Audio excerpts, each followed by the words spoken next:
Hello students, आशा है आप लोग कुशल से होंगे। हम क्लास 11th ट्रिग्नोमेट्री के बारे में स्टडी कर रहे हैं, यहाँ पर ट्रिग्नोमेट्रिक फंक्शंस के बारे में। तो इधर जो आज का हमारा टॉपिक है आज के लेक्चर का, वो है सॉल्यूशन ऑफ ट्रिग्नोमेट्रिक इक्वेशन। कोई ट्रिग्नोमेट्रिक इक्वेशन है, कोई समीकरण है त्रिकोणमिति का, तो उसको हल करके हम कैसे उससे एंगल को निकालते हैं, उसके बारे में स्टडी है आज का। तो उसको हम यहाँ पर स्टार्ट करते हैं। देखिए आज के काम को यहाँ इससे, जैसे एक हम जनरल इक्वेशन ले लेते हैं। देखिए ट्रिग्नोमेट्रिक का इक्वेशन, सपोज मेरे पास एक कोई ट्रिग्नोमेट्रिक इक्वेशन है, sine x is equal to 1/√2। ये कोई इक्वेशन है, sine x is equal to 1/√2। इस इक्वेशन में मुझे एंगल एक्स को निकालना है, क्योंकि ये किसी एंगल की वैल्यू है ना, sine of some angle is equal to 1/√2। तो ये एंगल कितना होगा ये हमें निकालना है। तो सबसे पहले इसको सॉल्व करने के लिए हम ये जाने, साइन एक्स ट्रिग्नोमेट्रिक टेबल आप लोग जानते हैं। तो 1/√2 ट्रिग्नोमेट्रिक टेबल में कितने डिग्री की साइन की वैल्यू होती है? ये होती है साइन 45 डिग्री, यानी साइन π/4। तो साइन एक्स की जो वैल्यू है वो 1/√2 है, लेकिन ट्रिग्नोमेट्रिक टेबल के हिसाब से हमने पढ़ा रखा है स्कूल से कि 1/√2 इज इक्वल टू साइन 45 या साइन π/4 ये होता है। क्या इसके अलावा और एंगल भी हैं एक्स के और एंगल पॉसिबल हैं? तो एक्स के और एंगल भी पॉसिबल हैं। हमने एक यूनिट सर्कल बनाया था कुछ लेक्चर पहले, आपने देखा होगा कि एक यूनिट सर्कल था कोऑर्डिनेट एक्सिस पर, x x dash y y dash, और इसमें ये यूनिट सर्कल हम लोगों ने कंस्ट्रक्ट किया था। तो इस यूनिट सर्कल का बड़ा यूज है यहाँ ट्रिग्नोमेट्री के अंदर। यूनिट सर्कल बहुत यूजफुल है। इसमें हम लोग क्या करते हैं, इसका कोऑर्डिनेट कितना होता है? Unit circle means 1 unit radius का सर्कल है, तो इसलिए ये 1,0 पॉइंट हो जाता है। ये वाला पॉइंट हो जाता है 0,1। यहाँ जो पॉइंट आता है x-1 y0, यहाँ पर जो पॉइंट आता है x0 y-1, ये सारे पॉइंट्स होते हैं। और मैंने आपको बोला था यहाँ पर एंगल अगर मैं लेता हूँ तो ये 0 रेडियन एंगल होता है। ये π½ रेडियन या 90 डिग्री होता है, π½ रेडियन। ये पाई रेडियन का एंगल होता है। यहाँ से यहाँ तक अगर आप घूमते हैं तो ये पाई रेडियन के बराबर एंगल हो जाएगा। और एक्स की पॉजिटिव डायरेक्शन से अगर आप यहाँ तक घूम जाएं तो ये 3π½ रेडियन का एंगल होता है या 270 एंगल होता है। और ये जो है यहाँ पर जब पूरा राउंड आप घूम लेंगे, एक पूरा राउंड कर देंगे, तो एंगल बन जाएगा 360 डिग्री, या रेडियन में इसको हम क्या बोलते हैं, 2π। तो ये यूनिट सर्कल के अंदर ये चीज़ें आप पहले से जानते हैं। तो इसमें मैंने आपको ये भी बोला था कि किसी भी पॉइंट पर जो y कोऑर्डिनेट होता है वो उस पॉइंट पर साइन की वैल्यू होती है। जैसे sine 0 is equal to 0, sine 2π is equal to 0, ऐसे करके ये जो वैल्यूज आती हैं। वैसे ही जैसे यहाँ पर देखता हूँ तो x कोऑर्डिनेट cos को, तो cos π½ इज इक्वल टू 0 और साइन π½ इज इक्वल टू 1 हो जाएगा। और यहाँ पर देखिए cos π, एंगल पाई है यहाँ पर, भाई एक्स एक्स से यहाँ तक का एंगल कितना है, पाई। तो cos π इज इक्वल टू -1 और sine π is equal to 0। X coordinate उस एंगल के लिए cos को बताएगा, और y कोऑर्डिनेट जो होगा 0 वो उस एंगल की साइन। तो sine π is equal to 0, cos π is equal to -1। वैसे यहाँ देखें तो cos 3π½ is equal to 0 and sine 3π½ is equal to -1, ऐसे करके ये वैल्यू आती है। तो इस तरीके से देखिए कि हम अगर यहाँ देखते हैं, जैसे ये 1/√2 लिख रखा है इसने, तो आपने कहा ये 45 का एंगल है, दिस एंगल इज π/4। अगर ये π/4 एंगल होगा तो sine x is equal to sine π/4, यानी एक्स की वैल्यू π/4 हो जाएगी। तो क्या और भी कोई एंगल है 0 से लेके 2π तक, जो एक कंप्लीट राउंड होता है यूनिट सर्कल का, 0 से लेकर के 2π एक कंप्लीट राउंड है। इस कंप्लीट राउंड में अगर साइन एक्स 1/√2 है तो एक एंगल तो एक्स इज इक्वल टू π/4 है, जिसके लिए ये 1/√2 आता है। क्या कोई और एंगल भी है इस राउंड में कि जिसके लिए साइन एक्स की वैल्यू 1/√2 आ जाए? तो और एंगल भी होता है। देखिए ये पॉजिटिव वैल्यू है ना, sine x is equal to +1/√2 है, पॉजिटिव वैल्यू है। तो सबसे पहले आप ये जानिए कि ये फर्स्ट क्वाड्रेंट है, इधर जो है ये π½ से π तक का सेकेंड क्वाड्रेंट है, और π से लेके 3π½ तक थर्ड क्वाड्रेंट होता है, और 3π½ से लेके 2π तक फोर्थ क्वाड्रेंट आता है। तो इसमें हम कह रहे हैं साइन की वैल्यू पॉजिटिव कहाँ होती है?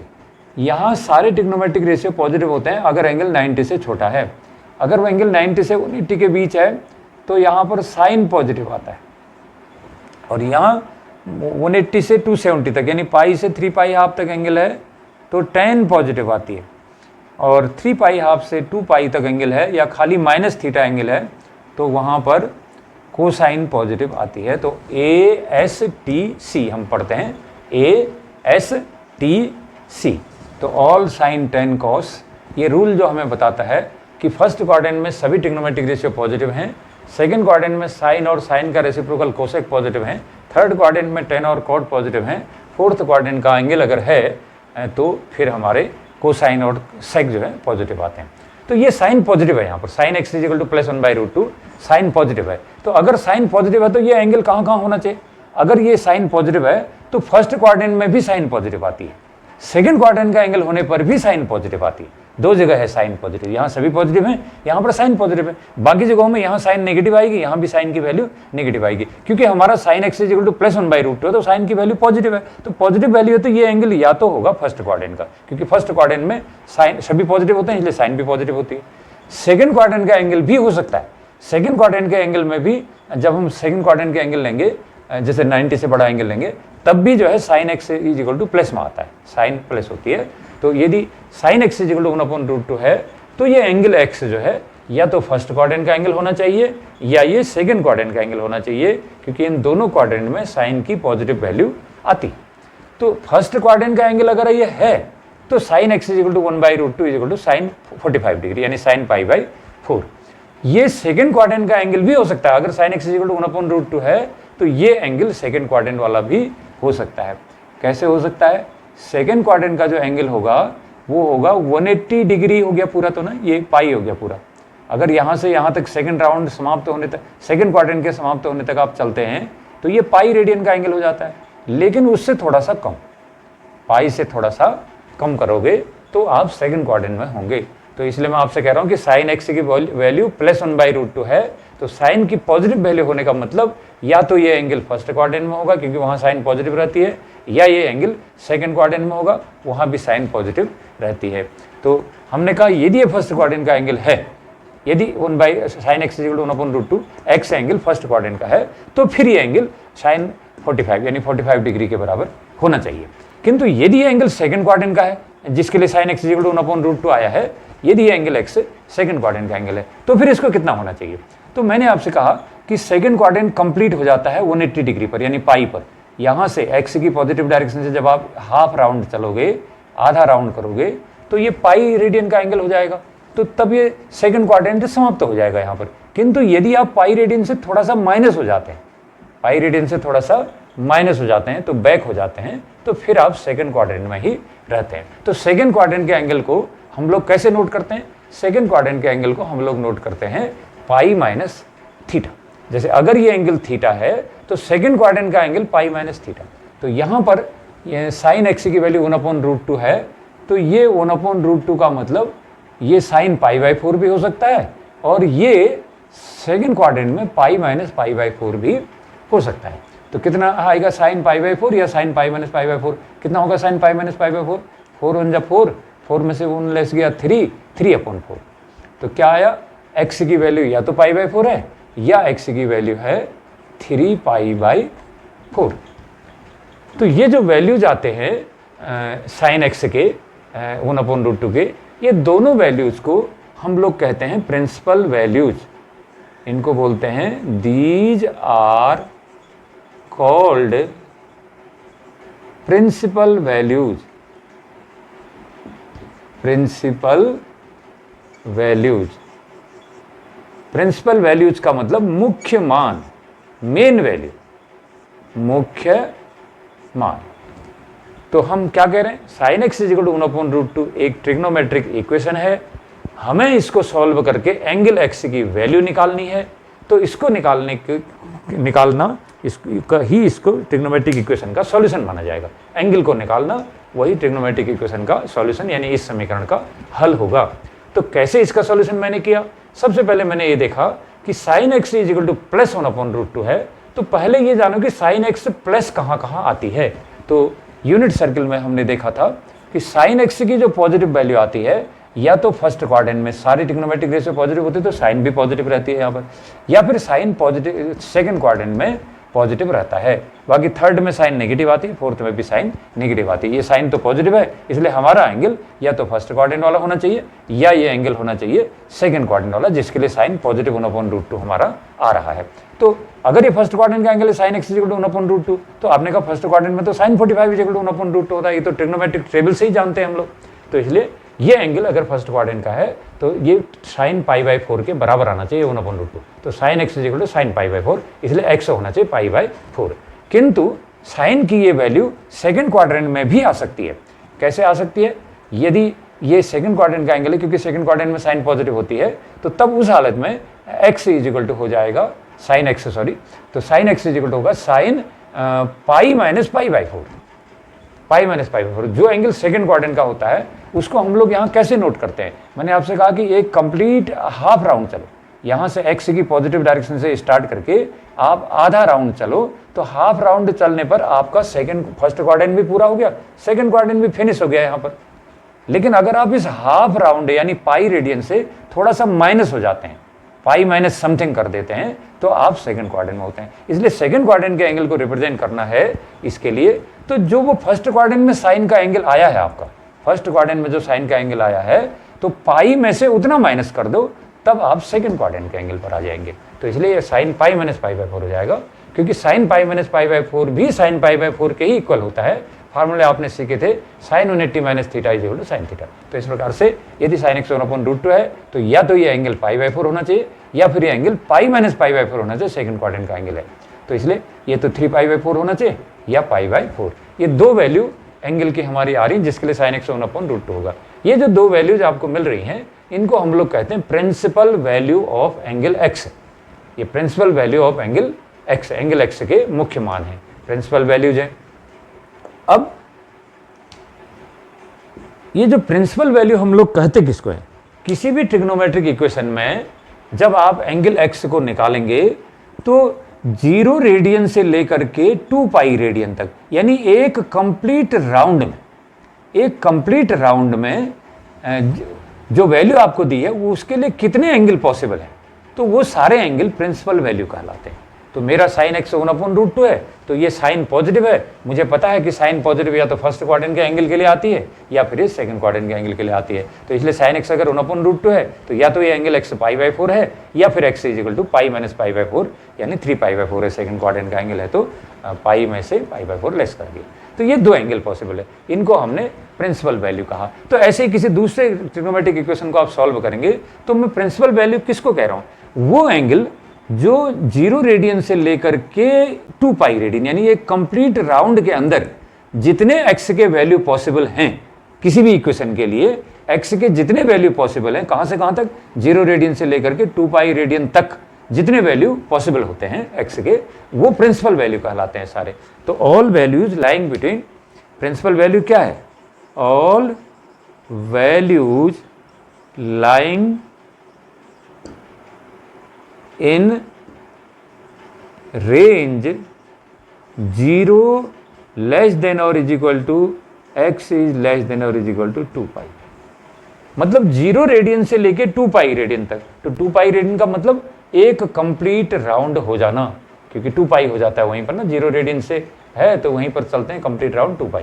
तो 0 रेडियन से लेके 2π रेडियन के बीच में x के कितने वैल्यू पॉसिबल है जिन वैल्यू के लिए ये इक्वेशन सेटिस्फाई होती है, तो वही उसके प्रिंसिपल वैल्यू कहलाते हैं। तो प्रिंसिपल वैल्यू क्या है? Those values of angle x, those values of angle x which are greater than 0 and less than or is equal to 2π, या तो 0 के बराबर या 0 के से बड़े हैं या फिर 2π के बराबर या 2π से छोटे एंगल x के वैल्यू हैं, तो वो वैल्यू जो 0 से लेकर 2π के बीच में आते हैं एंगल x के ऐसे वैल्यू प्रिंसिपल वैल्यू कहलाते हैं। तो ये साइन x 1/√2 है, तो हमने कहा कि x π/4 या 3π/4 होगा, यही इस x के लिए प्रिंसिपल वैल्यू हो जाएंगे। तो अब हम इसको देख रहे हैं और ये सॉल्यूशन जो है इसका प्रिंसिपल सॉल्यूशन कहलाएगा। तो एक एग्जांपल इसमें और देखिए, तो हमें किसी ट्रिग्नोमेट्रिक इक्वेशन के सॉल्यूशन की प्रिंसिपल वैल्यू का पता चलेगा। हम हल कर रहे हैं किसी त्रिकोणमितीय समीकरण को और ये जानने की कोशिश कर रहे हैं कि एंगल x के क्या क्या वैल्यू होते हैं।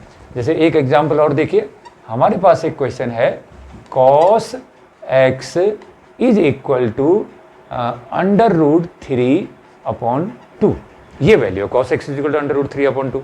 तो ये cos x is equal to under root 3/2, इसका मतलब इसके आगे क्या है सिंबल, प्लस है, तो ये पॉजिटिव वैल्यू है।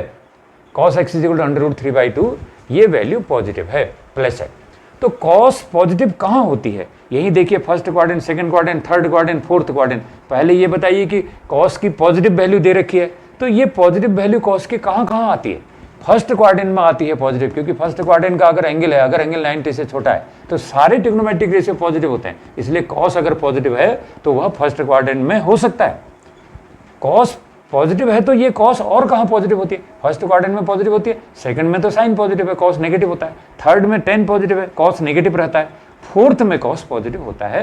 तो इसलिए यदि cos x equal to root 3/2 दिया हुआ है बच्चों, तो 0 से लेके 2 पाई तक के बीच में ऐसे cos के एंगल कौन कौन हो सकते हैं जिसके लिए इक्वेशन सेटिस्फाई हो जाए। तो ऐसा एंगल या तो फर्स्ट क्वाड्रेंट वाला एंगल होगा जिसके लिए ये इक्वेशन सेटिस्फाई हो जाएगी, या फिर वो एंगल फोर्थ क्वाड्रेंट वाला होगा, चौथे क्वाड्रेंट का एंगल होगा, जिसके लिए ये cos x equal to root 3/2 positive आएगा। तो ये बात आप शायद समझ रहे होंगे कि पॉजिटिव वैल्यू cos की या तो फर्स्ट क्वाड्रेंट में या फोर्थ क्वाड्रेंट में है। इसलिए यदि cos x रूट 3/2 है तो यह एंगल या तो फर्स्ट क्वाड्रेंट वाला है या ये एंगल फोर्थ क्वाड्रेंट वाला है। तो हमने कहा था कि एंगल x की जो वैल्यू है ये फर्स्ट क्वाड्रेंट की है या फोर्थ की है, तो जो भी वैल्यू है वो प्रिंसिपल वैल्यू कहलाएगी। यदि वो वैल्यू कहाँ है, 0 से लेके 2 पाई के बीच कोई भी वैल्यू होगी, this will be called the principal solution या principal value of angle x का मान कहलाएगा। तो सबसे पहले देखिए फर्स्ट क्वाड्रेंट हो सकता है या फोर्थ क्वाड्रेंट हो सकता है। फर्स्ट क्वाड्रेंट का एंगल है तो डायरेक्ट पता चल जाएगा, ट्रिग्नोमेट्रिक टेबल से पता चलेगा, क्योंकि हाई स्कूल वाली जो ट्रिग्नोमेट्रिक टेबल थी उसमें आपने 0 से 90 तक के ट्रिग्नोमेट्रिक रेशियो सीख रखे। अब अगर वो फोर्थ क्वाड्रेंट का एंगल है तो उसको कैसे निकालोगे, फोर्थ क्वाड्रेंट का एंगल है तो आप उसको लिखेंगे 2 पाई माइनस वो एंगल जो फर्स्ट क्वाड्रेंट में आया था। फोर्थ क्वाड्रेंट का एंगल जो होगा तो 2 pi minus that angle which was in the first quadrant. तो इसको मैं सॉल्व कर रहा हूं, देखिए अब cos x is equal to आया, cos x is equal to आया रूट 3/2।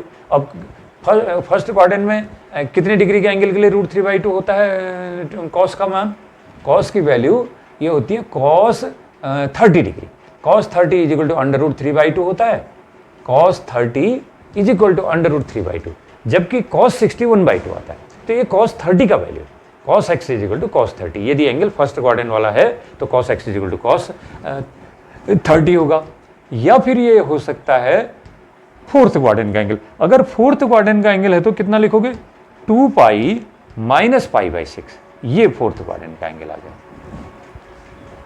आइदर cos π/6 और cos 2 pi minus this angle which is in first quadrant.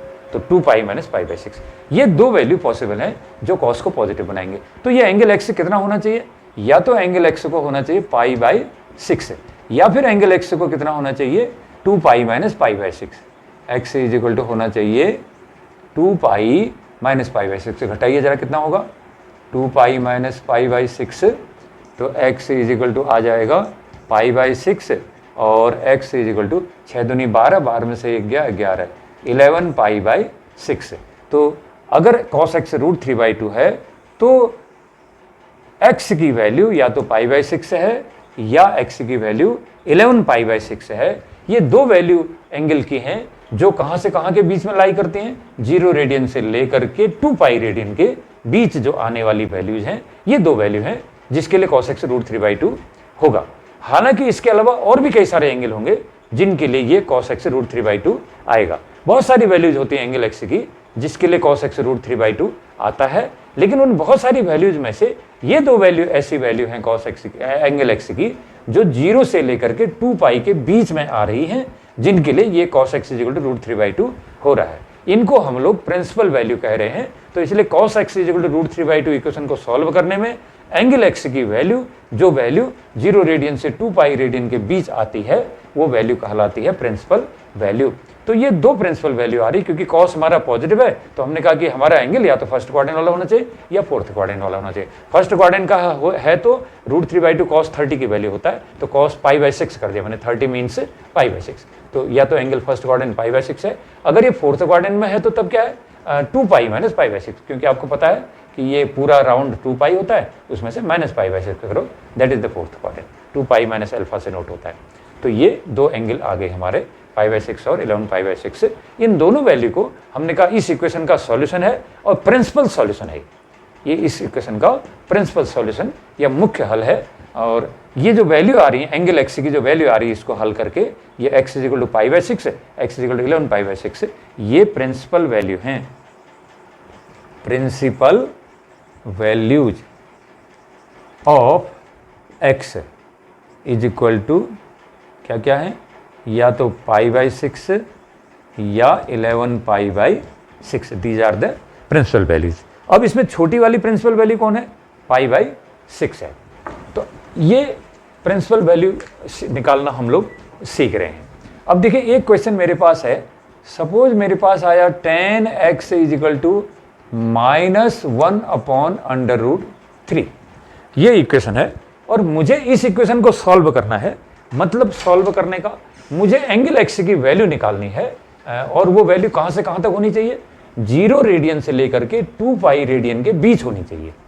tan x = -1/√3, x angle की ऐसी वैल्यू निकाली है एंगल x की जो वैल्यू 0 रेडियन से 2 पाई रेडियन के बीच आनी चाहिए और जिस वैल्यू के लिए tan की नेगेटिव मान आनी चाहिए, नेगेटिव वैल्यू इसकी आनी चाहिए और एंगल होना चाहिए 0 से लेकर 2 पाई के बीच में, एक कंप्लीट राउंड के बीच में होना चाहिए। तो जो एंगल 0 से 2 पाई के बीच में आते हैं, जो इस इक्वेशन को सेटिस्फाई कर देते हैं, वही x की वैल्यू जो है वो एंगल प्रिंसिपल वैल्यू कहलाते हैं। तो tan x = -1/√3 है। तो देखिए tan माइनस कहाँ आती है, कौन से क्वाड्रेंट में tan माइनस आती है। फर्स्ट क्वाड्रेंट में तो सारे ट्रिग्नोमेट्रिक रेशियो पॉजिटिव होते हैं तो tan भी पॉजिटिव होता है। सेकंड क्वाड्रेंट में साइन पॉजिटिव होती है तो सेकंड में tan नेगेटिव आएगी। तो इसलिए ये जो एंगल है ये हमारा tan x से नेगेटिव है, तो यानी कि ये सेकंड क्वाड्रेंट का एंगल हो सकता है, फर्स्ट का तो नहीं है क्योंकि फर्स्ट में tan नेगेटिव नहीं होता, तो ये सेकंड क्वाड्रेंट का एंगल हो सकता है। थर्ड क्वाड्रेंट में tan पॉजिटिव होती है क्योंकि all sine tan cos, ASTC rule है हमारे पास, तो इस थर्ड क्वाड्रेंट की tan पॉजिटिव है। ये नेगेटिव tan है तो ये एंगल थर्ड क्वाड्रेंट वाला नहीं हो सकता। और ये फोर्थ क्वाड्रेंट में क्या है, tan नेगेटिव है फोर्थ क्वाड्रेंट में, तो ये एंगल फोर्थ क्वाड्रेंट वाला भी हो सकता है। tan नेगेटिव वैल्यू है तो नेगेटिव वैल्यू फर्स्ट क्वाड्रेंट में नहीं होती, इसलिए फर्स्ट क्वाड्रेंट का एंगल नहीं है। सेकंड क्वाड्रेंट में साइन पॉजिटिव है लेकिन ये tan है इसलिए ये नेगेटिव हो सकता है, तो ये एंगल सेकंड क्वाड्रेंट वाला हो सकता है। थर्ड क्वाड्रेंट में tan पॉजिटिव होती है तो ये नेगेटिव है इसलिए ये थर्ड क्वाड्रेंट वाला एंगल नहीं हो सकता। लेकिन ये फोर्थ क्वाड्रेंट में cos पॉजिटिव रहता है तो ये तो tan है तो इसलिए ये यहाँ tan नेगेटिव आएगा। तो नेगेटिव वैल्यू अगर है तो एंगल x या तो सेकंड क्वाड्रेंट वाला है या फिर एंगल x है मेरा फोर्थ क्वाड्रेंट वाला, क्योंकि tan की नेगेटिव वैल्यू सेकंड और फोर्थ में ही आती है, बाकी फर्स्ट और थर्ड में tan पॉजिटिव रहते हैं, तो इसलिए दिस इज नेगेटिव वैल्यू। तो एंगल x कहाँ होना चाहिए, आपने कहा ये एंगल x आएगा सेकंड में या फोर्थ में आएगा। तो सेकंड में अभी देखता हूं, देखो ये है किसकी वैल्यू, अगर ये नेगेटिव नहीं होता तो ये कितने डिग्री का एंगल आता, tan 30 डिग्री = 1/√3। आपने ट्रिग्नोमेट्रिक टेबल हाई स्कूल से सीखा है, tan 30 डिग्री = 1/√3, तो यानी कि tan π/6 के इक्वल है। नेगेटिव अगर नहीं आता, this would be the value of tan π/6, tan 30 π/6। तो -tan 30 लिख दिया मैंने इसको, -1/√3 को मैंने क्या लिख दिया, माइनस तो रहा, और 1/√3 को लिख दिया tan π/6, तो -tan π/6, tan x = -tan π/6। अब मैं इस माइनस को डिलीट करता हूं, देखिए कैसे डिलीट करूंगा, एंगल सेकंड क्वाड्रेंट का है या फोर्थ का है। अगर ये सेकंड का एंगल है तो इसको आप पाई माइनस π/6 कर दीजिए, या अगर ये एंगल फोर्थ क्वाड्रेंट वाला है तो इसको कर दीजिए आप tan, फोर्थ क्वाड्रेंट का मतलब पूरा राउंड तो 2 पाई हो गया माइनस अल्फा, तो 2 पाई माइनस π/6। इस तरीके से हम इसके लिए प्रिंसिपल वैल्यू निकाल पाते हैं। तो tan x = tan pi minus π/6, tan pi minus π/6 solve कीजिए, कितना हुआ, 6 एकम 6, 6 में से 1 कम, 5 π/6 हुआ। और tan x = tan 2 pi minus π/6 है तो 6 2 12, 12 माइनस 1 11, तो tan 11 π/6। तो इस तरीके से x की वैल्यू कितनी आ गई, या तो एंगल x इससे देखते हो तो एंगल x = 5 π/6 है, tan x = tan 5 π/6, tan x = tan 5 π/6, tan से tan कैंसिल, x = 5 π/6, 5 π/6। यहाँ 10x is equal to 10 11 pi by 6 है, 10 से 10, x इज इक्वल टू 11 पाई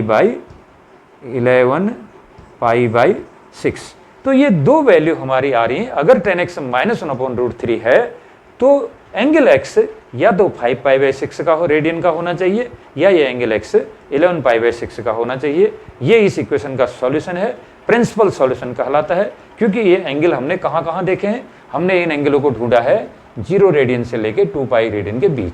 तो जो सॉल्यूशन किसी ट्रिग्नोमेट्रिक इक्वेशन का जो सॉल्यूशन 0 से लेके 2 पाई रेडियन के बीच आता है या उनको इंक्लूड करता हुआ, वो ही प्रिंसिपल सॉल्यूशन या मुख्य हल कहलाता है। तो इस इक्वेशन का प्रिंसिपल सॉल्यूशन है x is equal to 5 pi by 6 और x is equal to 11 pi by 6। इन वैल्यूज को हम लोग क्या कहते हैं, इनको हम कहते हैं ये इसके एंगल के प्रिंसिपल वैल्यू हैं, प्रिंसिपल वैल्यूज। ये प्रिंसिपल वैल्यू होगी एंगल की। और इन प्रिंसिपल वैल्यू में छोटी वाली प्रिंसिपल वैल्यू कौन है, 5 पाई बाई 6 छोटा है, 11 पाई बाई 6 बड़ा वैल्यू है। तो छोटी प्रिंसिपल वैल्यू हमारे लिए ज़्यादा इंटरेस्ट की होती है। तो अब आप देखिए, मैंने आपसे एक चीज़ कहा, हमने 2-3 एग्जाम्पल ले लिए और उसमें से एक जनरल आइडिया आपके माइंड में आया होगा। तो कोई भी जो ट्रिग्नोमेट्रिक इक्वेशन होता है उसको हल करने का, उसके सॉल्यूशन करने का मतलब यह है कि उस एंगल को बताना जिस एंगल के लिए ये इक्वेशन सेटिस्फाई हो जाती है। तो एंगल x की वैल्यू क्या होनी चाहिए जिसके लिए 10x इक्वल टू माइनस 1/√3 हो जाए, तो उसको निकाल देना, x की वैल्यू निकाल देना। यही तो इस इक्वेशन का सॉल्यूशन कहलाता है। लेकिन ये सॉल्यूशन ऐसा सॉल्यूशन है जो हमने निकाला है, ये 0 रेडियन से लेके 2 पाई रेडियन के बीच में आया हुआ सॉल्यूशन है। इसलिए इस सॉल्यूशन को हम लोग मुख्य हल या प्रिंसिपल सॉल्यूशन कहते हैं। ये जो वैल्यू आ रही है, इन वैल्यूज को हम लोग प्रिंसिपल वैल्यू कहते हैं। तो what is principal solution of any trigonometric equation? Principal solution of any trigonometric equation is that value of angle x for which the equation is satisfied such that this angle x lies between 0 radian and 2 pi radian। तो 0 radian से 2 pi radian के बीच में इन दोनों को include करता हुआ अगर angle value आता है तो वही इसका प्रिंसिपल सॉल्यूशन कहलाता है। अब हम ये देख रहे हैं कि क्या 10x इक्वल टू माइनस 1/√3 होने पर x एंगल ये दो ही वैल्यू संभव हैं? नहीं है, x एंगल के और वैल्यू भी संभव होते हैं। जिसके लिए 10x इक्वल टू माइनस 1/√3 आ जाए, x एंगल के और वैल्यू भी होते हैं इन दोनों के अलावे। ये दो वैल्यू तो वो वैल्यू हैं जो 0 से लेके 2 पाई के बीच में आ रही हैं, लेकिन 2 पाई से बड़े एंगल पर भी तो आएंगी ये वैल्यू जो 10x इक्वल टू माइनस √3 आएगा, जिसके लिए एंगल x के इनसे बड़े वैल्यू भी आएंगे। जैसे क्या आएंगे, एक आएगा 2 पाई plus pi by 6, 3 pi minus pi by 6 आ जाएगा। ऐसे ही फिर ये 4 पाई माइनस पाई बाई 6 आ जाएगा। तो इस तरीके से इसके कई सारी वैल्यूज आती हैं एंगल x की। तो इसलिए 10x इक्वल टू माइनस √3 जो इक्वेशन है, तो इससे एंगल को निकालना है तो एंगल की कोई एक वैल्यू नहीं आएगी, एंगल की बहुत सारी वैल्यूज आएंगी। तो कई सारी एंगल की वैल्यूज होंगी जिसके लिए इक्वेशन सेटिस्फाई होगी। लेकिन उन बहुत सारी वैल्यूज में से वे वैल्यू एंगल x की वे वैल्यू जो 0 से 2 पाई के बीच में है और इस इक्वेशन को सेटिस्फाई भी कर रही हैं, तो वो value x equal to 5 pi by 6 11 pi by 6 हैं। इन्हीं को हम लोग कह रहे हैं ये प्रिंसिपल वैल्यू हैं। तो इसलिए हमने आपसे कहा किसी ट्रिग्नोमेट्रिक इक्वेशन का प्रिंसिपल सॉल्यूशन क्या है, वो सॉल्यूशन है एंगल x की वो वैल्यू जो 0 से 2 पाई के बीच आती है। यद्यपि उसके और सारी वैल्यूज भी होती हैं जो इनसे बड़ी वाली वैल्यूज भी होती हैं। तो कई सारे सॉल्यूशन इसके होते हैं। अब हम देखिए जनरल सॉल्यूशन की बात करते हैं। This is the principal solution and principal value. अब आता है किसी ट्रिग्नोमेट्रिक इक्वेशन का general solution. General solution, general solution. अब जनरल सॉल्यूशन क्या है किसी ट्रिग्नोमेट्रिक इक्वेशन का? जैसे मेरे पास आया 10x इज इक्वल टू √3, ये वैल्यू है 10x इज इक्वल टू √3। इसका मतलब पॉजिटिव वैल्यू है। तो पॉजिटिव वैल्यू है तो मैं ये देखूंगा कि 10x की पॉजिटिव वैल्यू कहाँ आती है, 10x पॉजिटिव कहाँ पर आता है? फर्स्ट क्वाड्रेंट में सारे पॉजिटिव होते हैं, इसलिए 10x फर्स्ट क्वाड्रेंट का एंगल होने पर, एंगल फर्स्ट क्वाड्रेंट का होने पर 10x पॉजिटिव आ सकता है।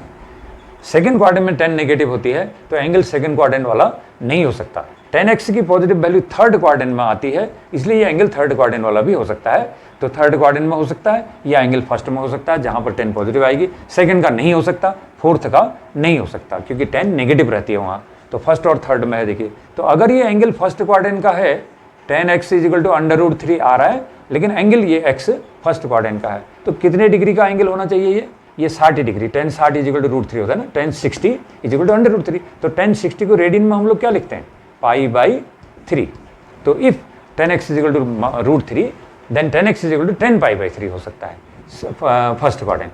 अगर ये एंगल फर्स्ट क्वाड्रेंट का नहीं है तो फिर ये पॉजिटिव वैल्यू देने वाला एंगल कहाँ होना चाहिए? ये थर्ड क्वाड्रेंट वाला एंगल भी हो सकता है, जिसके लिए 10 पॉजिटिव आती है। तो अगर ये एंगल थर्ड क्वाड्रेंट में है तो थर्ड क्वाड्रेंट के एंगल को क्या कहते हैं? हम ये देखते हैं कि यहाँ से यहाँ तक जब जाएंगे तो ये तो पाई हो जाता है, पाई रेडियन। एक राउंड में पाई रेडियन, सेकंड क्वाड्रेंट समाप्त हो गया। इससे और आगे जाना है तब थर्ड क्वाड्रेंट आएगा। तो थर्ड क्वाड्रेंट के एंगल को लिखोगे pi plus alpha, pi plus alpha. Alpha ये वाला एंगल हुआ। तो थर्ड क्वाड्रेंट का जो एंगल है जिसके लिए यही इक्वेशन सेटिस्फाई करेगी, पाई प्लस π/3। ये फर्स्ट क्वाड्रेंट में जो वैल्यू आ रहा है, थर्ड क्वाड्रेंट वाला वैल्यू निकालना है। तो आपने देखा this is pi and plus π/3, pi plus π/3। तो एंगल एक्स क्या क्या वैल्यू पॉसिबल है?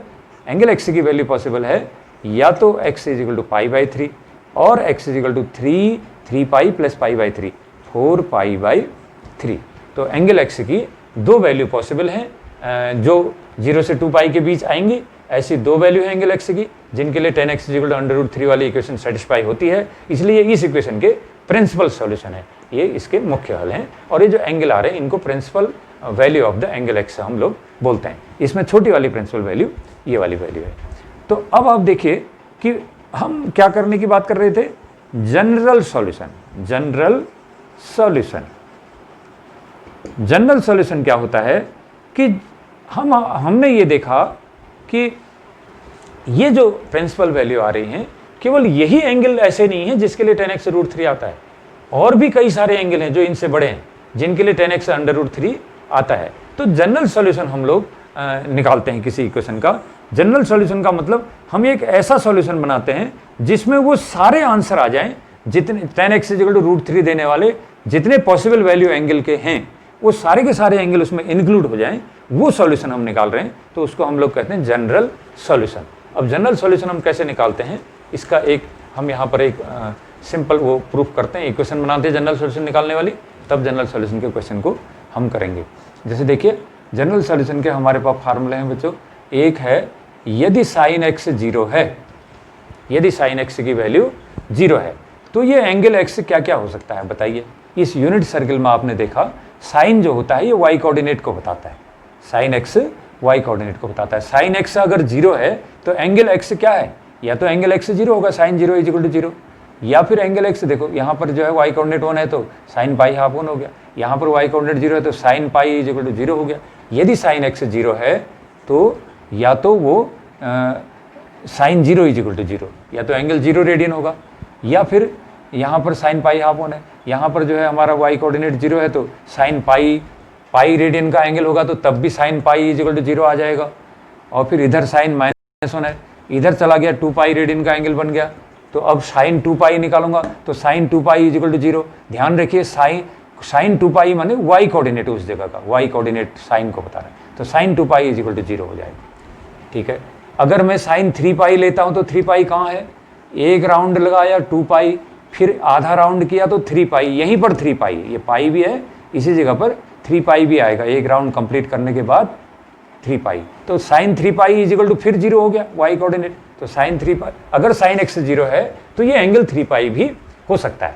और अगर हम जो है क्या करें, अगर हम इसको यहाँ 4π में पहुँच जाते हैं, एक राउंड कंप्लीट किया 2π, साइन 2π 0, और दूसरा राउंड भी कंप्लीट कर दिया तो 4π, तो इसलिए वो भी 0, तो 4π एंगल अगर होगा, अगर साइन 4π है, sine 4π this is also equal to 0। तो इस यूनिट सर्किल में देखिए आप कहाँ पर जा रहे हैं, वाई कोऑर्डिनेट ही साइन की वैल्यू को बता रहा है। तो हमने देखा कि अगर साइन एक्स की वैल्यू 0 है तो एंगल एक्स या तो 0 रेडियन हो सकता है, साइन 0 इजिकल 0, या ये पाई रेडियन हो सकता है, साइन पाई इजिकल 0, या फिर ये कंप्लीट राउंड में यानी साइन 2π इजिकल टू 0 आएगा, या फिर ये कंप्लीट राउंड हो गया 2π और फिर पाई और आगे बढ़ गए तो साइन 3π हो गया, साइन 3π इजिकल टू भी 0 होगा, तो साइन 4π 0, साइन 5π 0, ऐसे करके ये सारे वैल्यूज के लिए। तो x की जनरल वैल्यू कैसे निकलेगी?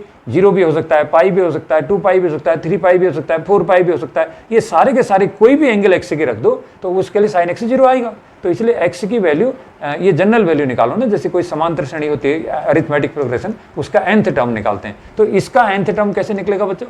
ये 1 0 1 पाई 2 पाई 3 पाई 4 पाई 5 पाई। तो जनरली हम क्या लिख सकते हैं इसको?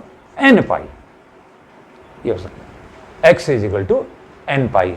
और ये नेगेटिव एंगल भी हो सकते हैं बच्चों, ये एंगल नेगेटिव वाले भी हो सकते हैं। साइन -पाई लोगे तो तब भी 0 आएगा, ठीक है ना। तो x = हो जाएगा n पाई, जहां n क्या हो सकता है? पॉजिटिव भी हो सकता है, नेगेटिव भी हो सकता है। पॉजिटिव भी हो सकता है, नेगेटिव भी हो सकता है, तो उसको हम लोग क्या कहते हैं? इंटीजर।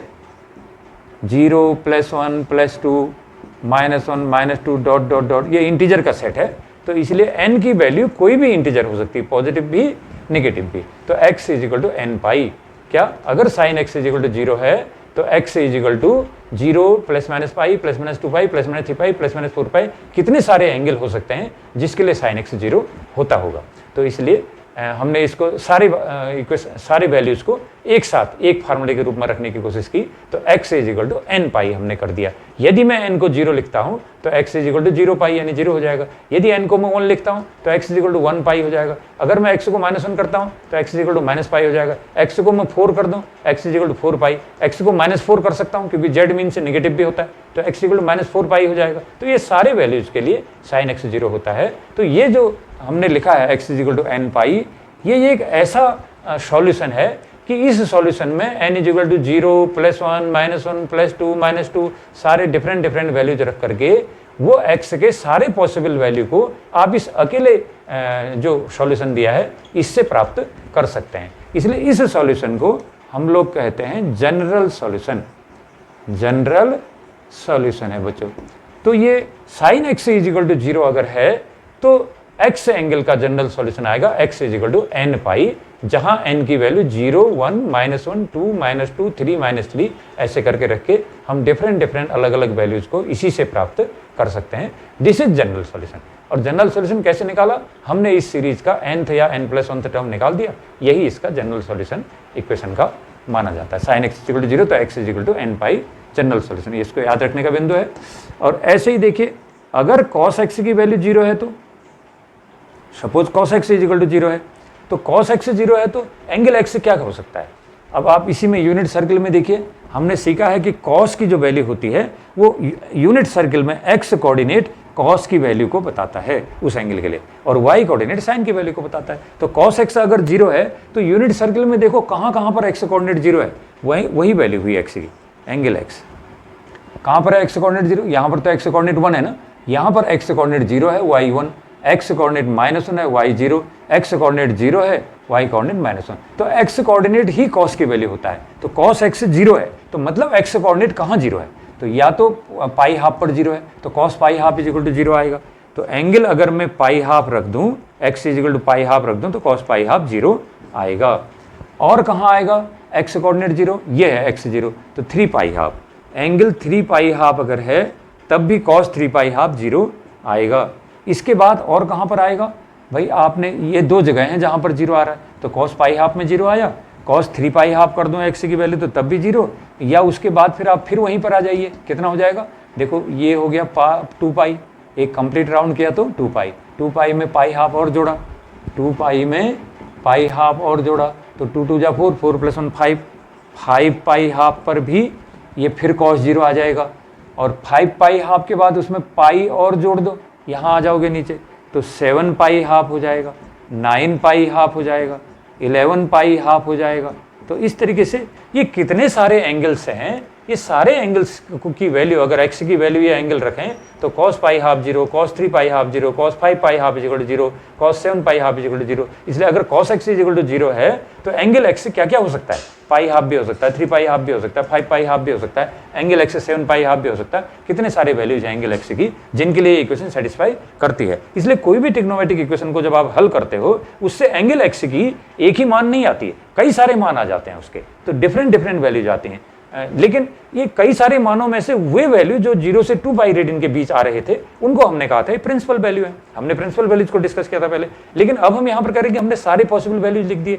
तो ये जो सारे पॉसिबल वैल्यूज हैं, इन पॉसिबल वैल्यूज को क्या मैं किसी एक ही इक्वेशन से रिप्रेजेंट कर सकता हूँ? बिल्कुल कर सकता हूँ। 1 पाई हाफ, 2 पाई हाफ, 3 पाई हाफ, 7 पाई हाफ। तो देखिए ये ऑड आ रहा है, इसमें 1 आ रहा है, फिर 3 आ रहा है, फिर 5 आ रहा है, फिर 7 आ रहा है, फिर 9 आ रहा है, फिर 11। ऑड नंबर्स आ रहे हैं। तो ऑड नंबर को हम किससे नोट करते हैं? 2n+1।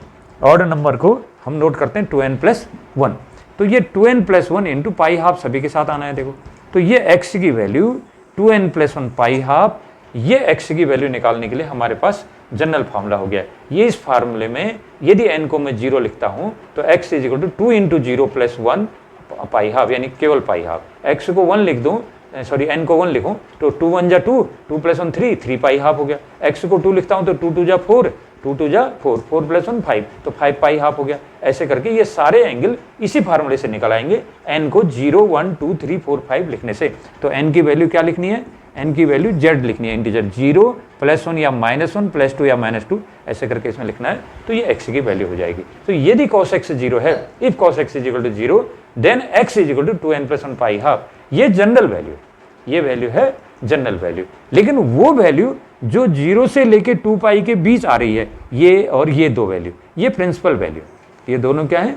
Principal value. तो पाई हाफ भी प्रिंसिपल वैल्यू, 3 पाई हाफ भी प्रिंसिपल वैल्यू है, जिसके लिए 0 आता है, और ये है हमारी जनरल वैल्यू।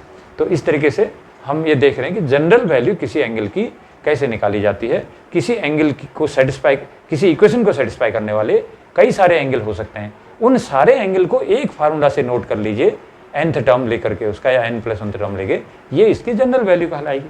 तो यहाँ भी हमने ये जनरल वैल्यू निकाली। तो दोनों जनरल वैल्यू आपको याद रखनी है। sin x = 0 है तो एंगल x n पाई होगा, जहाँ n को किसी भी इंटीजर को रख के ये सारे एंगल आ जाएंगे। अगर cos x = 0 है तो x = 2n+1 पाई हाफ आता है। ये हमने यूनिट सर्कल से सीखा है। और अब इसी के बेस पर हम कुछ और इक्वेशनों के जनरल वैल्यू निकालना सीखेंगे। देखिए सपोज मेरे पास एक इक्वेशन है, ट्रिग्नोमेट्री में आई है, sin x = sin y। ये कोई ट्रिग्नोमेट्रिक इक्वेशन है, मुझे एंगल x की जनरल वैल्यू निकालनी है। मैं ये मान के चल रहा हूं कि x अननोन है जबकि y एंगल अननोन नहीं है, ये मुझे पता है, इसकी वैल्यू मुझे पता है, x अननोन है, मुझे x की वैल्यू को निकालना है। तो sin x = sin y, ये कोई ट्रिग्नोमेट्रिक इक्वेशन मेरे पास आ रही है और मुझे इसकी जनरल वैल्यू निकालनी है, इसकी जनरल वैल्यू निकालनी है, जबकि y जो है क्या है? एंगल x के लिए प्रिंसिपल वैल्यू है। तो जनरल वैल्यू कैसे निकलेगी? देखो sin x = sin y आ रहा है, तो sin x - sin y कितना हो जाएगा? 0। sin x - sin y = 0, या इसमें लगाइए फार्मूला। अब sin x - sin y का फार्मूला क्या होता है? sin - sin अगर है तो फार्मूला आएगा 2 sin, दोनों को घटाओ, x - y/2 इंटू cos, अब दोनों को ऐड कर दो, x + y/2 = 0। ये हो गया। sin x - sin y = 0 था, तो हमने इसको दोनों को घटा दिया, तो 2 sin difference of angle into cos sum of एंगल/2।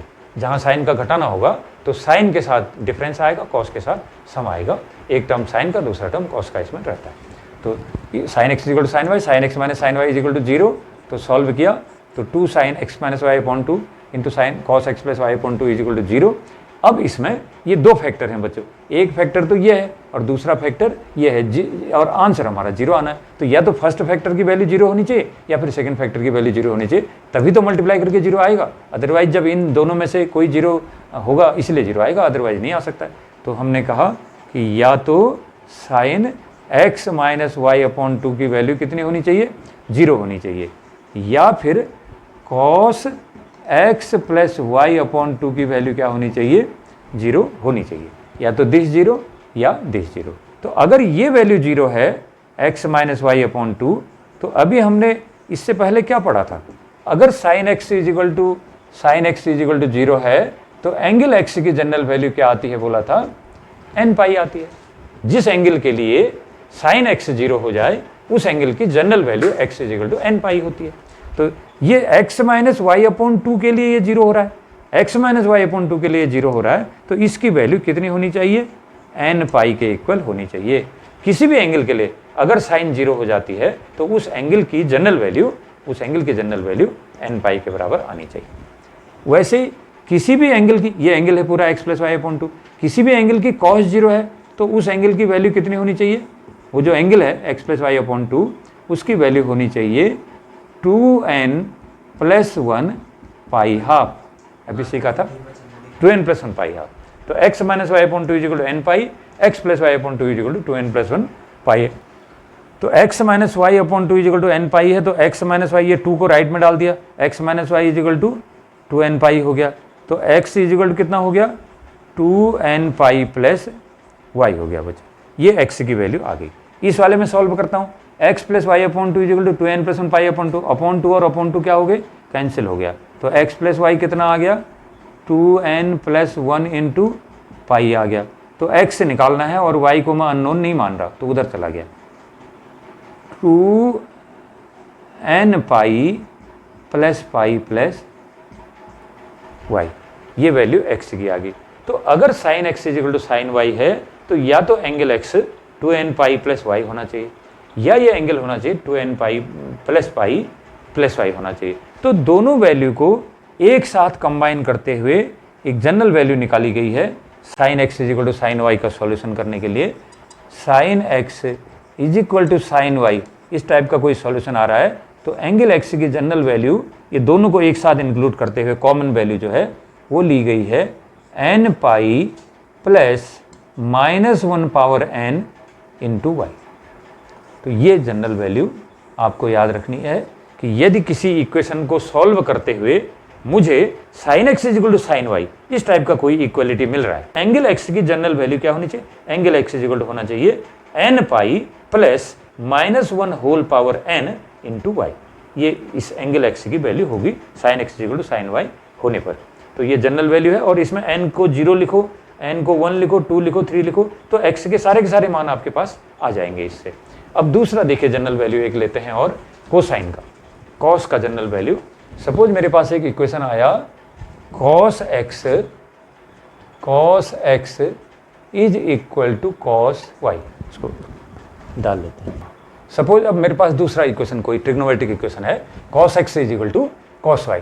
अब मुझे इसको सॉल्व करना है और मैं ये एज्यूम कर रहा हूं कि x अननोन है, x मुझे निकालना है, जबकि जो ये cos y जो आया है y, ये अननोन नहीं है, ये तो ये एंगल मैंने निकाल रखा है, ये अननोन नहीं, अननोन x है। तो मुझे x की जनरल वैल्यू निकालनी है। तो कैसे x की जनरल वैल्यू निकलेगी, जबकि y जो है x की प्रिंसिपल वैल्यू है, y प्रिंसिपल वैल्यू है, जनरल वैल्यू मुझे निकालना है। तो कैसे निकलेगा, देखो आप इसको लेफ्ट में ले आओ, cos x is equal to cos y equation आपके पास है, cos x minus cos y is equal to कितना हो जाएगा, 0 हो जाएगा। अब सॉल्व करो, cos a minus cos b का क्या फॉर्मूला होता है, cos a minus cos b है तो दोनों साइन आएंगे इसमें, देखिए -2 sine first angle plus second angle upon 2 into sine first angle x minus second angle y upon 2 is equal to 0। तो cos x is equal to cos y, cos x minus cos y is equal to 0। और solve किया तो हमारे पास आया कि -2 sine x plus Y upon 2 into sine x minus Y upon 2 is equal to 0। Formula है cos c minus cos d का, लगा दिया। अब या तो ये वाला फैक्टर 0 आएगा या फिर ये वाला फैक्टर 0 आएगा, क्योंकि मल्टीप्लाई करके 0 आंसर अगर है तो 2 इज इक्वल टू 0 तो हो नहीं सकता ना, तो इसलिए इसको 0 होना पड़ेगा या इसको 0 होना पड़ेगा, या ये दोनों चीज़ें भी 0 हो सकती हैं, तभी वो आंसर 0 आएगा। तो इसलिए हम ये कहते हैं either sine x plus Y upon 2 is equal to 0 और sine x minus Y upon 2 is equal to 0। तो अगर ये 0 है तो अभी हमने पढ़ा था, क्या पढ़ा था, अगर sine theta is equal to 0 है तो एंगल थीटा कितना होता है, जनरल वैल्यू n पाई होता है, ये हमें याद रहना है। तो यहाँ पर देखिए, अगर ये sine x plus Y upon 2 0 है तो ये जो एंगल है x प्लस वाई अपॉन 2 जो एंगल है, ये एंगल कितना होना चाहिए, n पाई इसकी जनरल वैल्यू होनी चाहिए, x plus Y upon 2 is equal to n pi. तो x प्लस वाई को क्या होना चाहिए, 2n पाई होना चाहिए। तो x को कितना होना चाहिए 2n pi minus Y, x को होना चाहिए 2n पाई माइनस वाई, ये वैल्यू x की होनी चाहिए। दूसरा, अगर sine x minus Y upon two zero है, sine x minus Y upon two zero है, तो फिर ये एंगल कितना होना चाहिए x minus Y upon two जो एंगल है इसको होना चाहिए, अगर sine theta is equal to zero, if sine theta is equal to zero then theta is equal to N pi, general value N pi. तो इसलिए यहाँ इसकी value x minus Y upon two की वैल्यू होना चाहिए N पाई के equal. तो अब आप देखिए x minus Y upon two is equal to N pi, तो x माइनस वाई कितना हो जाएगा, ये 2 वहाँ जाएगा तो 2n पाई हो जाएगा, तो x इज इक्वल टू कितना आ जाएगा 2n पाई प्लस वाई, ये वैल्यू x की। तो इसलिए अगर cos x is equal to cos y, कोई ट्रिग्नोमेट्रिक इक्वेशन है cos x is equal to cos y, जहाँ x अननोन है लेकिन y जो है x की प्रिंसिपल वैल्यू है, तो तब हम कह सकते हैं कि एंगल x की जो जनरल वैल्यू आएगी 2n पाई माइनस वाई या 2n पाई प्लस वाई आएगी। दोनों वैल्यू एक साथ इंक्लूड कर लो तो x क्या हो जाएगा, x इज इक्वल टू हो जाएगा 2n pi plus minus Y, ये cos के लिए प्रिंसिपल वैल्यू का फॉर्मूला है, तो हम इसको याद रखेंगे। If cos x is equal to cos y then general value of angle x is equal to 2n pi plus minus y, where y is the lowest principal value of the angle। ये हो गया।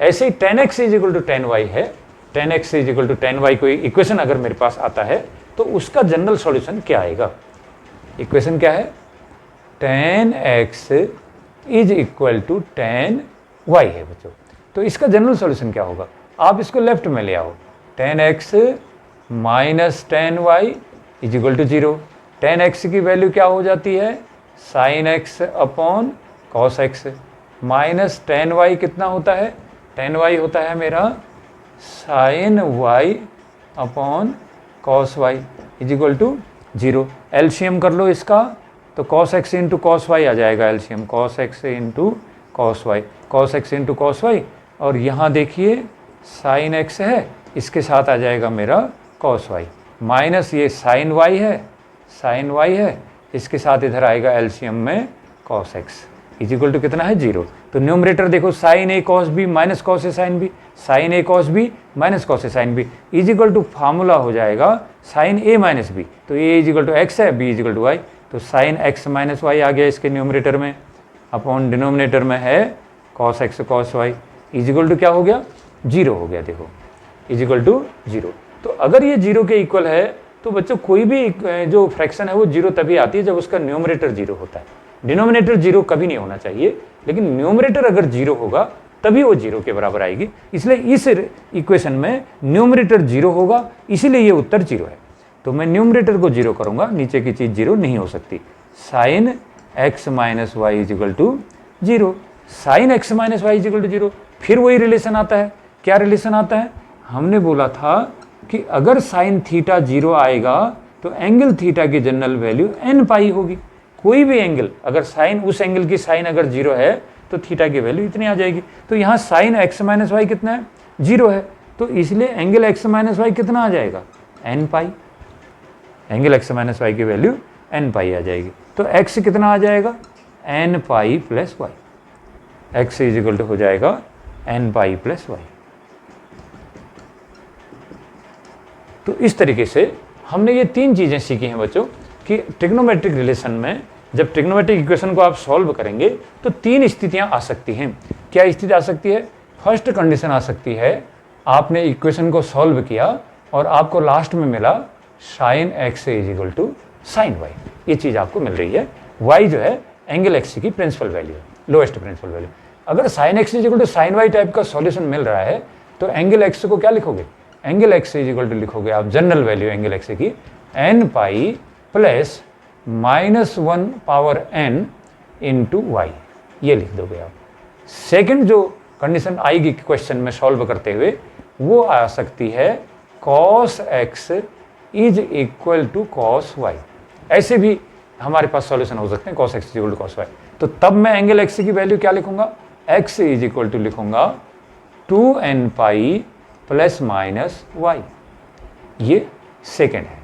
Third condition मुझे क्या मिल सकती है किसी भी trigonometric equation को सॉल्व करते करते, वो मिल सकती है tan x is equal to tan y, ये मिल सकती है थर्ड कंडीशन। तो इसमें मैं एंगल एक्स की वैल्यू क्या लिखूंगा, angle X is equal to आएगा एन पाई प्लस वाई। तो इस प्रकार से देखिए हमारे पास ये तीन जो है फार्मूले समझ लीजिए इनको, ये तीन फार्मूले हैं जिनकी मदद से मैं किसी भी ट्रिग्नोमेट्रिक इक्वेशन की जनरल वैल्यू को निकाल सकता हूं। If sine x is equal to sine Y, sine x is equal to sine Y, then X is equal to N pi plus -1 power n into Y. If cos x is equal to cos y, then x is equal to 2n pi plus minus y. If tan x is equal to tan y, then x is equal to n pi plus y. तो तीन फार्मूले हैं general value को निकालने के, और यही तीन पर बेस्ड हमारी एक्सरसाइज प्रॉब्लम्स होती हैं जनरल वैल्यू करने के लिए। तो ये इस बार इतना कंप्लीट हो गया, ये जो हमारा थ्योरम है या जो रिलेटेड जो हमारे जो कंसेप्ट हैं। अब इसमें एक बार थोड़ा सा हम इसको रिवाइज करेंगे, फिर एक्सरसाइज के क्वेश्चन को हम इसमें सॉल्व करेंगे। तो हमने क्या सीखा, हमने ये सीखा कि कोई भी ट्रिग्नोमेट्रिक इक्वेशन होती है, उस इक्वेशन को सॉल्व करके एंगल एक्स की वैल्यू को हम निकाल देते हैं, उसको हम बोलते हैं ये ट्रिग्नोमेट्रिक इक्वेशन का सॉल्यूशन है। किसी ट्रिग्नोमेट्रिक इक्वेशन को सॉल्व करके उससे एंगल एक्स को निकाल देना ट्रिग्नोमेट्रिक इक्वेशन का सॉल्यूशन कहलाता है। अब ट्रिग्नोमेट्रिक इक्वेशन के सॉल्यूशन जो हैं वो दो टाइप के होते हैं, एक होते हैं प्रिंसिपल सॉल्यूशन और दूसरे होते हैं जनरल सॉल्यूशन। क्योंकि एक्चुअली क्या है कि किसी ट्रिग्नोमेट्रिक इक्वेशन को जब हम सॉल्व करते हैं तो उसको सॉल्व करने में आंसर में एक्स की वैल्यू कोई एक एंगल नहीं आता है। अगर हम सॉल्व करते हैं किसी ट्रिग्नोमेट्रिक इक्वेशन को, उससे एंगल एक्स निकालते हैं तो कोई अकेला आंसर नहीं आता है, एक आंसर नहीं आता है, बल्कि कई सारे आंसर आते हैं। जैसे हमने कहा था ना, अगर साइन एक्स 0 है तो एक्स 0 भी हो सकता है, पाई भी हो सकता है, 2 पाई भी हो सकता है, 3 पाई भी हो सकता है, n पाई कुछ भी हो सकता है। तो इसलिए एक इक्वेशन को सेटिस्फाई करने वाले एंगल एक्स के बहुत सारे वैल्यूज होते हैं। ये मल्टीपल वैल्यूज फंक्शन होता है ट्रिग्नोमेट्रिक इक्वेशन।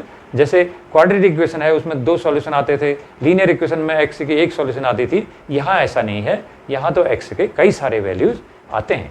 लेकिन उन कई सारे वैल्यूज में से हम अगर वो एंगल लेते हैं जो एंगल 0 से 2 पाई के बीच में, 0 से 2 पाई के बीच कोई एंगल आता है जो इस इक्वेशन को सेटिस्फाई करता है, तो उसको हम कहते हैं प्रिंसिपल वैल्यू।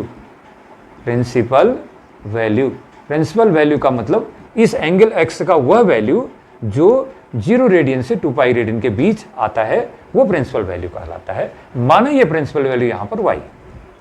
और जनरल वैल्यू क्या है, जनरल वैल्यू का मतलब कोई ऐसी वैल्यू जिससे मैं प्रिंसिपल वैल्यू भी निकाल सकूं और इनसे और बड़े बड़े एंगल के लिए भी tan x इक्वल टू इतना आएगा, वो सारे एंगल को एक साथ एक ही में निकाल सकूं, तो वो जनरल वैल्यू होती है। तो वो जो हमने 3 फार्मूले अभी आपको बताए वो जनरल वैल्यू के लिए थे, और प्रिंसिपल वैल्यू के लिए तो हम अपने अनुभव से, जो हमें 0 से लेकर 360 डिग्री तक के ट्रिग्नोमेट्रिक रेशियोज के बारे में जानकारी होती है, उन्हीं से हम इक्वेशन की प्रिंसिपल वैल्यूज को निकाल लेते हैं। और फिर जनरल वैल्यू के जो 3 इक्वेशन हमारे पास हैं, इनसे हम जनरल वैल्यू को भी निकाल लेते हैं। अब कुछ क्वेश्चन करेंगे हम एक्सरसाइज के, तो उससे क्लियर होगा कि क्या जनरल वैल्यू है और क्या प्रिंसिपल वैल्यू है।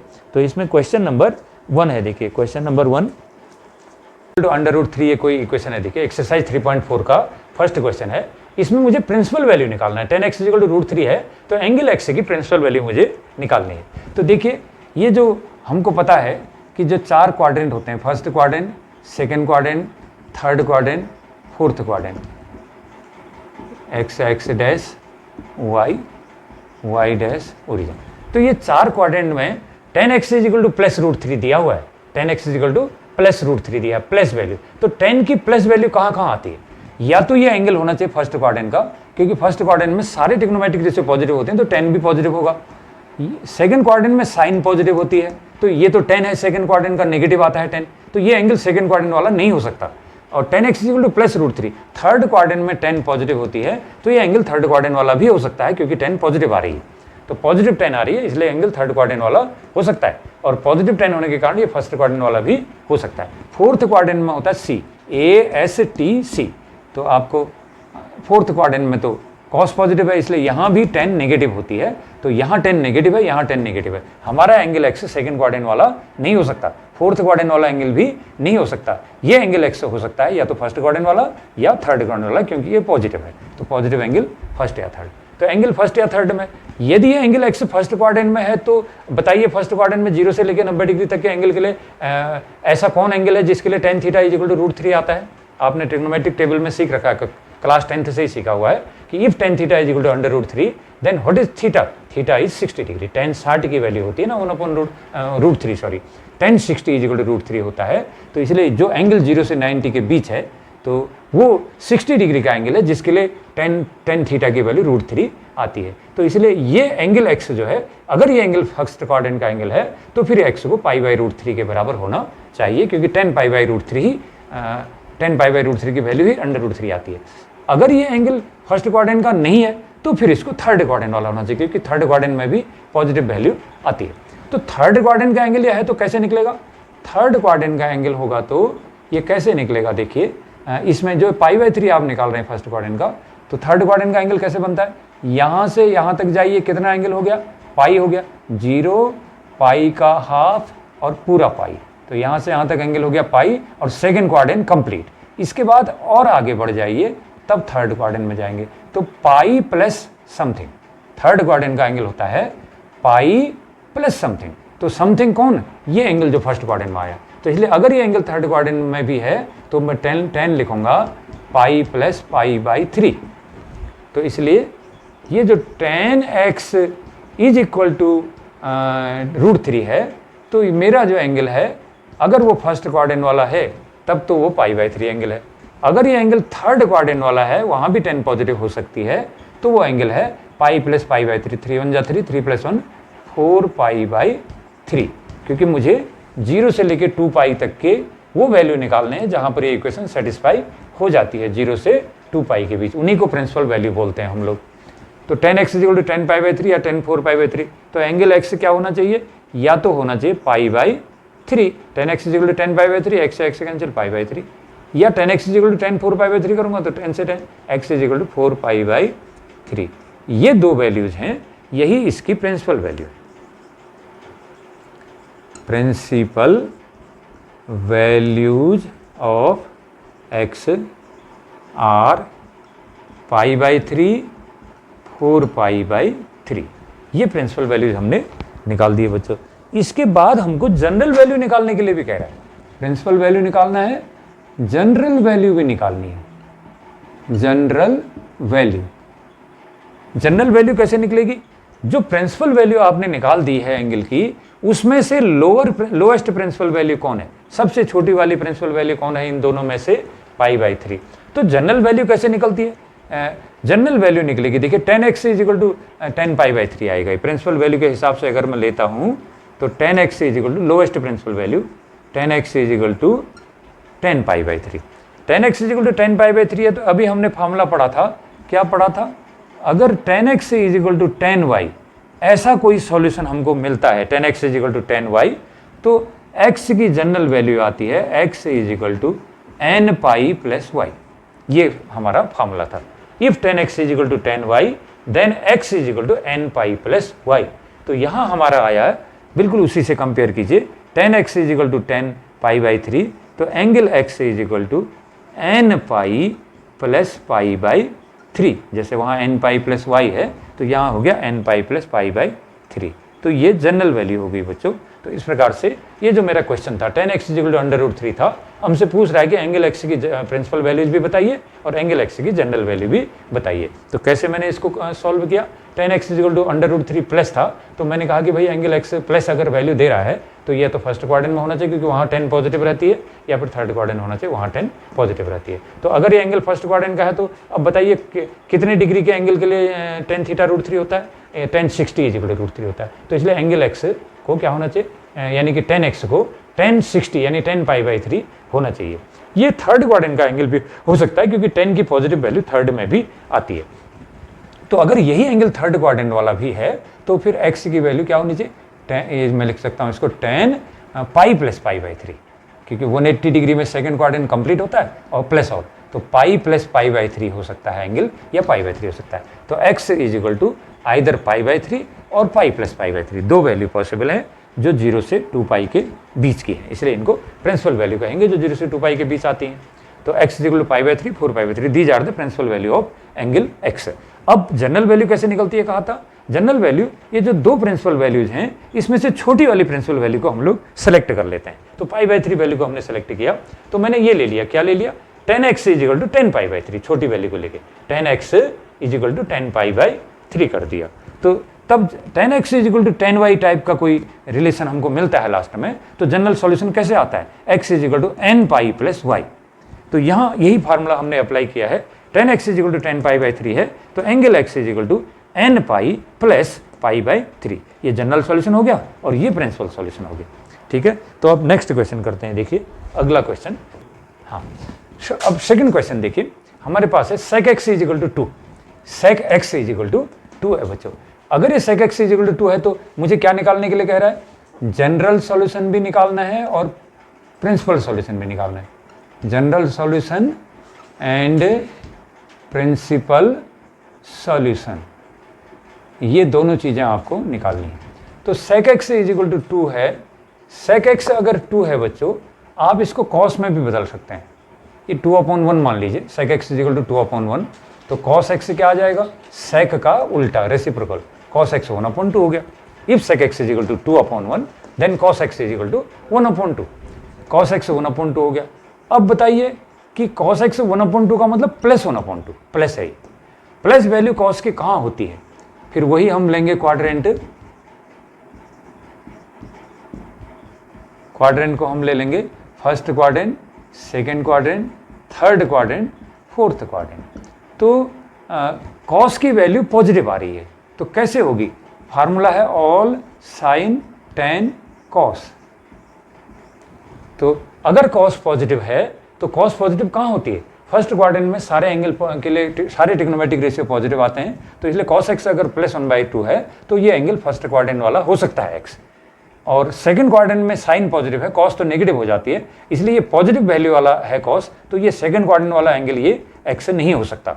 फिर थर्ड क्वाड्रेंट में tan पॉजिटिव होती है, लेकिन ये तो cos है और पॉजिटिव है, इसलिए ये यहाँ पर थर्ड क्वाड्रेंट वाला एंगल x नहीं हो सकता, क्योंकि थर्ड क्वाड्रेंट में तो cos नेगेटिव आती है। तो अगर थर्ड क्वाड्रेंट का एंगल होता तो ये cos नेगेटिव आती, ये तो पॉजिटिव दिया हुआ है, इसलिए एंगल थर्ड क्वाड्रेंट वाला नहीं है।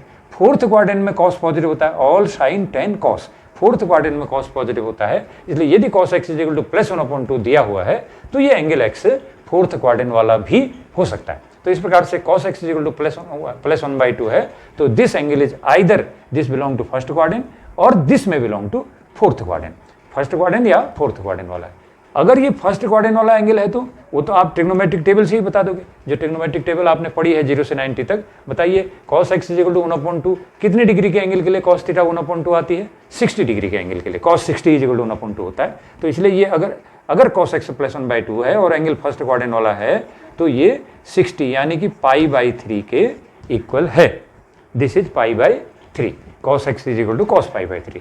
लेकिन क्योंकि cos प्लस है तो ये फोर्थ क्वाड्रेंट में भी cos प्लस होती है, तो ये एंगल फोर्थ क्वाड्रेंट वाला भी हो सकता है। तो अगर ये एंगल फोर्थ क्वाड्रेंट वाला है तो फोर्थ क्वाड्रेंट के एंगल को हम लोग कैसे नोट करते हैं, देखो एक कंप्लीट राउंड करोगे तो क्या होगा 2π, एक कंप्लीट राउंड करोगे तो 2π, और 2π में से आप कुछ माइनस कर दीजिए तो फोर्थ क्वाड्रेंट बचेगा। तो ये फोर्थ क्वाड्रेंट के एंगल होने पर मैं इसको लिख सकता हूँ cos 2π का तो राउंड कंप्लीट कर दिया, उसमें से π/3 को आप माइनस कर दीजिए, π/3 को माइनस कर दीजिए, तो ये एंगल हमारा है। तो इस टाइप से cos x is equal to कितना आ गया, या तो cos π/3 है 60 डिग्री, या फिर है cos फोर्थ क्वाड्रेंट माने 2π - π/3।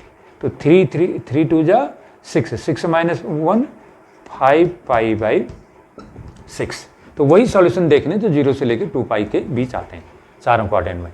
तो cos x is equal to cos π/3 और cos x is equal to cos 5/6।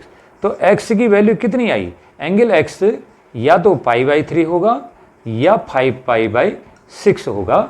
0 से लेकर 2π के बीच में ये दो एंगल हैं, इन दो एंगल के लिए cos x 1/2 आएगा। अगर आप cos π/3 करेंगे 1/2 आएगा, अगर आप cos 5π/6 करेंगे cos 5π/6 तब भी 1/2 आएगी। ये दो वैल्यूज को सेटिस्फाई करता है। तो इसलिए ये cos x is equal to 1/2 के क्या है, ये प्रिंसिपल सॉल्यूशन है, ये प्रिंसिपल सॉल्यूशन है, या इनको हम क्या कहते हैं प्रिंसिपल वैल्यू। जो एंगल आ रहे हैं principal values of x are क्या है, x के प्रिंसिपल वैल्यू या तो π/3 या 5π/6 प्रिंसिपल वैल्यू। अब जनरल सॉल्यूशन क्या आएगा फिर इसका, जनरल सॉल्यूशन। जनरल सॉल्यूशन कैसे निकलता है, ये है cos x is equal to cos pi by 3, छोटी वाली प्रिंसिपल वैल्यू को लेते हैं, जनरल सॉल्यूशन निकालना है तो छोटी वाली प्रिंसिपल वैल्यू को आपने लेना है, तो cos x is equal to cos pi by 3 को लेना है आपने, cos x is equal to cos pi by 3 इसको लेना है जनरल सॉल्यूशन करने के लिए। तो cos x is equal to cos pi by 3, तो क्या इक्वेशन था जनरल सॉल्यूशन के लिए, if cos x is equal to cos y then x is equal to 2n pi plus minus y। ये फार्मूला था बच्चों cos वाले case में जनरल वैल्यू निकालने के लिए, फार्मूला था if cos x is equal to cos y then x is equal to 2n pi plus minus y। तो यहाँ वही से इस तो आ रहा है, cos x is equal to cos y, cos x is equal to cos y, ये y की जगह पर पाई बाई 3 है, इसमें y की जगह पाई बाई 3, तो cos x is equal to cos pi by 3। तो इसलिए x कितना हो जाएगा, angle x is equal to आएगा 2n pi plus pi by 3 plus minus pi by 3 sorry. तो इसलिए जनरल सॉल्यूशन कैसे आता है cos वाले केस में, cos x is equal to cos y के केस में जनरल सॉल्यूशन आता है x is equal to 2n pi plus minus ये smaller of the principal value, छोटी वाली प्रिंसिपल वैल्यू को इसमें शामिल कर देते हैं। तो x is equal to 2n pi plus minus pi by 3, ये इस क्वेश्चन का सॉल्यूशन हो गया। ऐसे ही देखिए क्वेश्चन नंबर 3 है हमारे पास, क्वेश्चन नंबर 3 में भी जनरल और प्रिंसिपल सॉल्यूशन निकालने, cot x is equal to minus root 3। Question number 3 है cot x is equal to minus under root 3, ये वैल्यू है बच्चों, cot x is equal to minus under root 3, इसको निकालना है। तो फिर वही मुझे यहाँ देखना पड़ेगा कि जो 4 हमारे क्वाड्रेंट होते हैं 0 से लेकर 2 पाई तक के एंगल के लिए, मुझे देखना है कि कहाँ कहाँ पर ये आ सकता है एंगल। कॉट की वैल्यू नेगेटिव है, इस कॉट को पहले आप साइन में कन्वर्ट कर दो, साइन एक्स, कॉट एक्स का रेसिप्रोकल कर लो साइन एक्स हो जाएगा, इसका भी उल्टा हो जाएगा, माइनस नहीं कॉट एक्स हाँ 10 होगा, सॉरी उल्टा हो गया। कॉट का रेसिप्रोकल क्या होता है, tan x is equal to minus 1 upon under root 3। 10x cot का रेसिप्रोकल 10 और इसका reciprocal minus 1 upon root 3। 10x is equal to minus 1 upon root 3 is equal to minus तो माइनस रहा 1 अपॉन रूट 3 फर्स्ट क्वाड्रेंट में कौन से angle की वैल्यू होती है, tan 30 degree. tan 30 degree is equal to 1 upon root 3 आता है ट्रिग्नोमेट्रिक टेबल से, आपको पता है tan 30 डिग्री 1 अपॉन रूट 3। तो माइनस को मैंने अभी एज इट इज रखा हुआ है, माइनस एज इट इज है, लेकिन 1 अपॉन रूट 3 को मैंने क्या लिख दिया, tan 30 डिग्री। 30 डिग्री को रेडियन में क्या लिखते हैं, पाई बाई 6। तो tan x is equal to minus 1 upon root 3 is equal to minus 10 pi by 6। तो क्या मिला, tan x is equal to minus 10 pi by 6 है बच्चों। तो माइनस 10 पाई बाई 6, 10 माइनस कहाँ पर आती है, 10 की वैल्यू नेगेटिव कहाँ पर आती है, फर्स्ट क्वाड्रेंट में तो सारे पॉजिटिव होते हैं, तो 10 भी पॉजिटिव ही होगा। तो एंगल फर्स्ट क्वाड्रेंट वाला नहीं है क्योंकि नेगेटिव वैल्यू आ रही है। सेकेंड क्वाड्रेंट में साइन पॉजिटिव कोसेक पॉजिटिव होती है, साइन और कोसेक पॉजिटिव होती है, बाकी नेगेटिव होते हैं। तो ये न साइन है न कोसेक है, ये तो कॉट है, इसलिए ये नेगेटिव हो सकती है। तो ये एंगल सेकेंड क्वाड्रेंट वाला हो सकता है क्योंकि कॉट नेगेटिव होती है सेकेंड क्वाड्रेंट में। और थर्ड क्वाड्रेंट में 10 पॉजिटिव होती है तो कॉट भी पॉजिटिव होती है थर्ड क्वाड्रेंट में, तो ये नेगेटिव है, इसलिए थर्ड क्वाड्रेंट वाला एंगल नहीं है। फोर्थ क्वाड्रेंट में कॉस पॉजिटिव है, लेकिन फोर्थ क्वाड्रेंट में अगर ये कॉट है तो ये नेगेटिव हो सकता है। तो ये कॉट नेगेटिव है तो एंगल कहाँ कहाँ हो सकता है, फर्स्ट का नहीं हो सकता, फर्स्ट में कॉट पॉजिटिव है, थर्ड का नहीं हो सकता, थर्ड में कॉट 10 और कॉट दोनों पॉजिटिव होते हैं, तो ये दोनों एंगल तो नहीं हो सकते।